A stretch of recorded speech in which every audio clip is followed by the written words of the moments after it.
गानैकतानप्रभा सर्वभावशक्तिभोगबलसत्साहात्मव्याधि सृष्टिस्थाननिरोधनित्यनियति ज्ञानप्रकाशावृति धान्ता मोक्षविमोक्षदं हरिमयं नित्यं सदोपास्महे।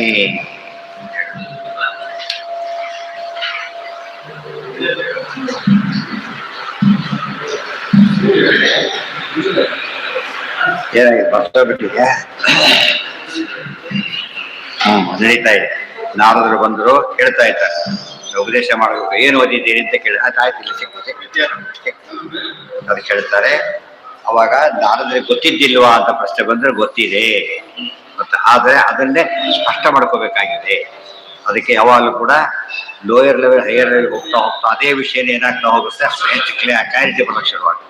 ಅದಕ್ಕೆ ಕೊನೆಗೆ ವಿದ್ವಾನ್ ಅಂತ ಕರೀತಾರೆ. ವಿದ್ವಾನ್ ಅಂದ್ರೆ ಏನು, ಬರೀ ತಿಳ್ಕೊಡೋದಲ್ಲ, ನಿರ್ಣಯ ಹೇಳೋ ಕೆಪಾಸಿಟಿ. ಜಡ್ಜ್ ಅಂತ ತೀರ್ಮಾನ, ಅಡ್ವೊಕೇಟ್ ತೀರ್ಮಾನ ಕೊಡೋ ಶಕ್ತಿ ಇಲ್ಲ, ಆರ್ಗ್ಯೂ ಮಾಡ್ಬೋದು ಅಷ್ಟೇ. ಜಡ್ಜ್ ಅಂದ್ರೆ ಏನು, ವಿದ್ವಾನ್ ಅಂದ್ರೆ ಜಡ್ಜ್ ಅಂತ. ತತ್ವಗಳ ವಿಷಯದಲ್ಲಿ ಖಚಿತವಾದ ಉತ್ತರ ಕೊಡೋರು ಏನಂತಾರೆ, ವಿದ್ವಾನ್ ಅಂತ ಕರೀತಾರೆ. ಅದಕ್ಕೆ ನಾರದರು ಯಾಕೆ ಬಂದಿದ್ದಾರೆ ಈಗ, ಇವರು ವಿದ್ವಾನ್, ಇವರು ಸನತ್ ಕುಮಾರ್ ಕಾಮಾವತಾರ ಭಾಳ ಮೇಲಿದ್ದಾರೆ. ಅವ್ರನ್ನ ಹೇಳಿಸ್ಕೊಂಡ್ಬಿಟ್ರೆ ಏನಾಗುತ್ತೆ, ಮಹತ್ವ ಬರುತ್ತೆ. ಸರ್ವವಿದ್ಯಾ ವಿತಪ್ಯರ್ಥ. ಅದಕ್ಕೆ ವಿದ್ಯಾನಾಂ ನಿರ್ಣಯ ಅಜ್ಞಾನ, ಅವಿದ್ವಾನ್ ಉಚ್ಯತೆ ಪುಮಾನ್. ಸರ್ವವಿದ್ಯಾ ವಿತಪ್ಯರ್ಥ ತಸ್ಮಾತ್ ನಿರ್ಣಯ ವಿತ್ತಯೇ ಕುಮಾರಮೈಚ್ಛದ್ದೇವರ್ಷಿ ನಾರದೋ ಬ್ರಹ್ಮವಿತ್ತಮಂ.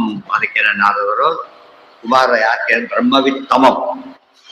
ಬ್ರಹ್ಮ ವೇದ, ಬ್ರಹ್ಮ ದೇವರು, ವಿತ್ ಅಂದ್ರೆ ಬ್ರಹ್ಮಜ್ಞಾನಿ, ತಮಂ ಸೂಪರ್ಲೇಟಿವ್, ಬ್ರಹ್ಮ ಭಾರಿ ಶ್ರೇಷ್ಠರಾದ ನಾರದ ಮುನಿಗಳಂತ ಕೇಳಿದ್ರು. ನಾರದರು ಯಾತಕ್ಕೆ ದೊಡ್ಡವರು ಅಂದ್ರೆ, ದೇವರ್ಷಿಣಾಮಸ್ಮಿ ನಾರದ, ದೇವರ್ಷಿಗಳಲ್ಲಿ ಸೇರಿದವರು. ದೇವರ್ಷಿ IAS KS ಡಿಫ್ರೆನ್ಸ್ ಇಲ್ಲ. KS ಅಂದ್ರೆ ಏನದು, ಸ್ಟೇಟ್ ವೈಸ್. IAS ಅಂದ್ರೆ ಆಲ್ ಇಂಡಿಯಾ. ಆದಷ್ಟು ದೇವರ್ಷಿಗಳು, ಮಹರ್ಷಿಗಳು, ಬ್ರಹ್ಮರ್ಷಿಗಳು, ಬರೀ ಋಷಿಗಳು, ವೆರೈಟಿಗಳು. ದೇವರ್ಷಿಗಳು ನಂಬರ್ 1 ಅದರಲ್ಲಿ. ನಾರದ ಆ ಗುಂಪಿಗೆ ಬರ್ತಾರೆ. ಆದ್ದರಿಂದ ಅವ್ರ ಹತ್ರ ಕೇಳೋದಕ್ಕೆ ಅವರಂಥವ್ರು ಹೇಳಬೇಕಾದ್ರೆ ಇವ್ರು ಹೇಗಿರ್ಬೇಕು, ಇವರು ದೇವರ್ಷಿಗಳು, ಅವರು ದೇವತೆಗಳು. ತಾರತಮ್ಯದಲ್ಲಿ ಯಾರು ದೊಡ್ಡವರು, ದೇವ ಋಷಿ ಪಿತೃಪ ನರಹ ಇತಿ ಮುಕ್ತಾತ್ವ ಪಂಚ. ದೇವತೆಗಳು ದೊಡ್ಡವರಾದ್ರಿಂದ ಋಷಿಗಳಾದ ಅದಕ್ಕೆ ಕೇಳ್ತಾ ಇದ್ದಾರೆ. ಇದರಿಂದ ನಾವೇನು ಹೇಳಿದಾಗಾಯ್ತು, ವಿಷಯ ತಿಳಿದು ನಿರ್ಣಯ ಕೊಡೋ ಶಕ್ತಿ ಇಲ್ಲದವ್ರೆ ಮತ್ತೆ ಹೇಳಿಸ್ಕೊಂಡು ಚೆನ್ನಾಗಿ ಓದ್ಕೊಡಿ ಅದನ್ನ, ಗೊತ್ತಾಯ್ತಾ. ಅದು ಏನೋ ಹೇಳಬಾರ್ದು, ಖಚಿತ ಮಾಡ್ಕೊಂಡೆ ಹೇಳಬೇಕು. ವಾಗ್ವಾವನಾಮ್ನೋ ಭೂಯಸಿ ವಾಗ್ವಾ ಋಗ್ವೇದಂ ವಿಜ್ಞಾಪಯತಿ ಯಜುರ್ವೇದಂ ಸಾಮವೇದಂ ಆಥರ್ವಣಂ ಚತುರ್ಥಂ ಇತಿಹಾಸ ಪುರಾಣಂ ಪಂಚಮಂ ವೇದಾನಾಂ ವೇದಂ ಪಿತೃಂ ರಾಶಿಂ ದೈವಂ ನಿತಿಂಗದ ಬಂದಿತ್ತಾಗಲೇ. ವಾಕ್ಯೋ ವಾಕ್ಯಂ ಏಕಾಯನಂ ವೇದ ವಿದ್ಯಾಂ ಬ್ರಹ್ಮ ವಿದ್ಯಾಂ ಭೂತ ವಿದ್ಯಾಂ ಕ್ಷತ್ರ ವಿದ್ಯಾಂ ನಕ್ಷತ್ರ ವಿದ್ಯಾಂ ಸರ್ಪ ದೇವಜನ ವಿದ್ಯಾಂ ದಿವಂಚ ಪೃಥಿವೀಂಚ ವಾಯುಂಚ ಆಕಾಶಂ, ಆಮೇಲೆ ಆಪಶ್ಚ ತೇಜಶ್ಚ ದೇವಾಂಶ್ಚ ಮನುಷ್ಯಾಂಶ್ಚ ಪಶುಮಿಶ್ಚ ವಯಾಂಶಿಚ. ಪಶು ಅರ್ಥ ಆಗಿರ್ತದೆ, ಪಶು ಡಾಕ್ಟ್ರೇ ಬೇರೆ ಇರ್ತಾರೆ, ಹೌದಲ್ಲ, ವೆಟರ್ನರಿ ಡಾಕ್ಟ್ರೇ ಬೇರೆ ಇರ್ತಾರೆ ಅಂತ. ಪಶು ವಿದ್ಯೆ, ಪಕ್ಷಿ ವಿದ್ಯೆ ಬೇರೆ. ಅದನ್ನು ಕೂಡ ಪಕ್ಷಿಗೆ ಕರ್ಕೊಂಡು ಬರ್ತಾ ಇರಲು ಗೊತ್ತಿಲ್ಲ, ಪಾರಿವಾಳ ಕರ್ಕೊಂಡು ಹೋಗ್ತಿರ್ಬೋದು ಬಹುಶಃ. ಅದೇ ಸ್ಪೆಷಲ್. ಪ್ರತಿಯೊಂದಕ್ಕೂ ಕೂಡ ನಮ್ಗೆ ಹೇಗೆ ಆರ್ಥೋಪೆಡಿಕ್ಸು ಹೇಗೆ ಸಪ್ರೇಟ್ ಇರ್ತಾರಲ್ಲ, ಹಾಗೆ ಬೇರೆ ಬೇರೆ ಪ್ರಾಣಿಗಳಿಗೆ ಬೇರೆ ಬೇರೆ ರೀತಿಯಲ್ಲಿ ಟ್ರೀಟ್ಮೆಂಟ್ ಮಾಡ್ತಾರೆ. ಎಲ್ಲ ವಿದ್ಯೆನೂ ಗೊತ್ತಿದೆ ಅವ್ರಿಗೆ, ಬರೀ ಟ್ರೀಟ್ಮೆಂಟ್ ಅಷ್ಟೇ ಅಲ್ಲ, ಸಂಬಂಧಪಟ್ಟ ಎಲ್ಲರೂ ಗೊತ್ತಿರ್ಬೇಕು.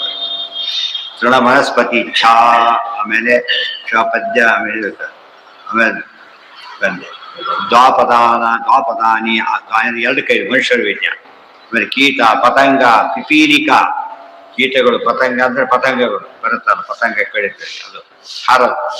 ಪಿಪೀಲಿಕ ಇರುವೆಗಳು, ಧರ್ಮಂಚ ಅಧರ್ಮಂಚ ಸತ್ಯಂಚ ಅನುತಂಚ, ಸಾಧು ಸತ್ಯ ಯಾವುದು ಸುಳ್ಳು ಯಾವುದು ಎಲ್ಲ ಗೊತ್ತಿರಬೇಕು.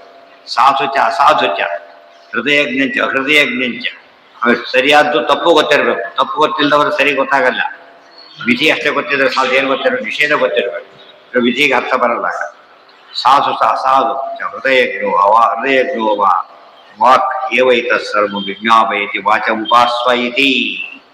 ಸಯೋ ವಾಚಂ ಬ್ರಹ್ಮ ಇತ್ಯುಪಾಸ್ತೆ ಯಾವದ್ ವಾಚೋ ಗತಂ ತತ್ರಾಸ್ಯ ಯಥಾ ಕಾಮಚಾರೋ ಭವತಿ ಯೋ ವಾಚಂ ಬ್ರಹ್ಮೇತ್ಯುಪಾಸ್ತೆ ಅಸ್ತಿ ಭಗವೋ ವಾಚೋ ಭೂಯೇತಿ ವಾಚೋ ಭಾವ ಭೂಯೋ ಅಸ್ತಿ ಇತಿ ತನ್ಮೇ ಭಗವಾನ್ ಬ್ರವೀತು ಇತಿ. ತಸ್ಯಾಸ್ತು ಪೂಜಸಿ ಸ್ವಾಹ ಧರ್ಮಜ್ಞಾನ ಸುಖಾದಿಭಿ ಸರ್ವೈರ್ಗುಣೈರ್ವಿಮುಕ್ತೌ ಚ ತಥಾ ಬಂಧೇ ಚ ಸರ್ವದಾ ವಾಚೋಭಿಮಾನಿನಿ ಸೈವ ವಾಗ್ನಾಮ್ನಿ ಚಾಂಚನಾದ್ವಸೋಹೋ. ಅಲ್ಲಿಗೆ ನಾಳೆ ಕೃಷ್ಣ ಸರ್ವೇಂದ್ರಿಯ ಪ್ರೇರಕೇಣ ಶ್ರೀಪ್ರಾಣಪತಿನೇರಿತಃ ಯದವೋಚಮಹಂ ತೇನ ಪ್ರೀಯತಾಂ ಕಮಲಾಲಯ.